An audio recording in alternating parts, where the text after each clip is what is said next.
as I reflected on the scripture, I actually took a walk this morning on the bank of the river. And this is something that I don't do very often. And partially because it's really hard to see how the rivers have changed. So it was a small stream that I decided to walk by today, and I was taking my dog on a walk. And this was a small stream that used to, at one point, have a lot of land around it. And the flooding from Helene took out a lot of the riverbank. So it wasn't much of a stream, like a trickling stream anymore. It felt more like a river.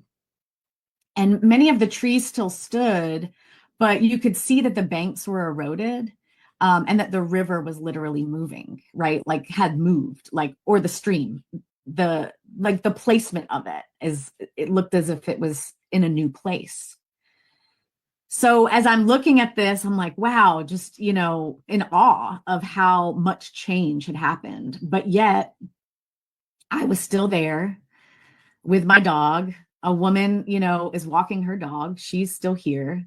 There's a new development up on the hill, right? Still being built. And I was reminded about the ways in which we can create new ways of being, new avenues, that we can remember that we can do really hard things and that we can choose every single day. Every single day is a choice to make a path for justice or to find higher ground. Literally, families were scrambling to try to get, say in the beginning out of the water, but in, later months, right? We're almost 6 months or I guess we're about at 5 months since the hurricane hit. Just trying to get themselves out of literal mud. We can choose to move or stay put until the dust settles. One of the things I noticed in the aftermath of Helene was all the dust everywhere and how hard it was to sometimes even just drive the streets or even walk by the riverbank because I was afraid of like what might get stirred up. So as that dust settles, we can choose to stay put. We can choose to take deep care of ourselves and the people that we love. We can also choose to seek love and understanding. And we can choose every day to see the trees and the state of the environment around it and continue those choices. So after Helene, we had a lot of new organizations formed, new connections and people working together, people that might not have worked together in a long time. And really, it was about our survival. It was about, how are we going to find water? How are we going to find food? How are we going to take care of each other when the power was out and the water was gone? So folks joined together strongly. And what I reflected on was it was just like those roots of the tree and the leaves that still fly in the wind or hold the birds and the squirrels, even though there's erosion happening around it. So we took care of each other, just like the trees care for the environment and hold together the bank of the river. So today in Western North Carolina, many are still without homes. People are facing evictions. People are hungry. It's cold.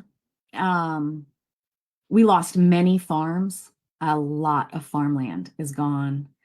And the land has completely changed, right? Like the land is just different. You might have had your favorite, walking path that might not be there anymore, or that's covered in trees, or that there's just debris, like stuff you wouldn't, want to touch, everywhere.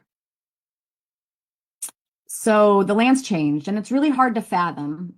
And like I mentioned before, I rarely choose to venture down to the riverbanks because it's so hard. So I may not walk that riverbank every day, but I do choose every day to continue to serve.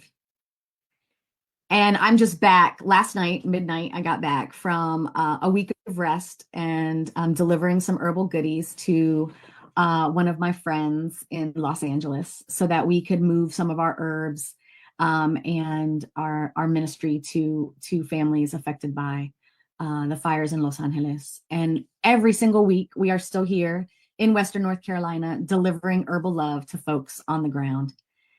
And what I see with folks is definitely, right, a lot of fear and sadness and grief.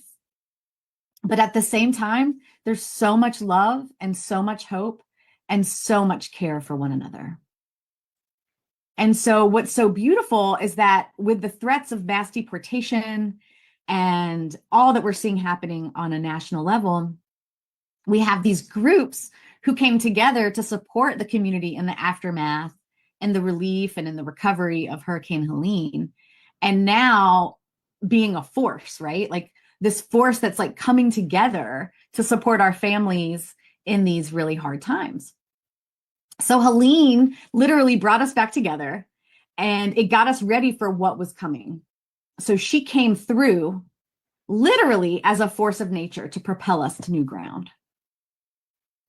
So just like the bank of the river, it's moved and eroded and creating new pathways.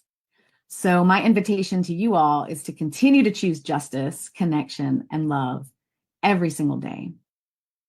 Every single day.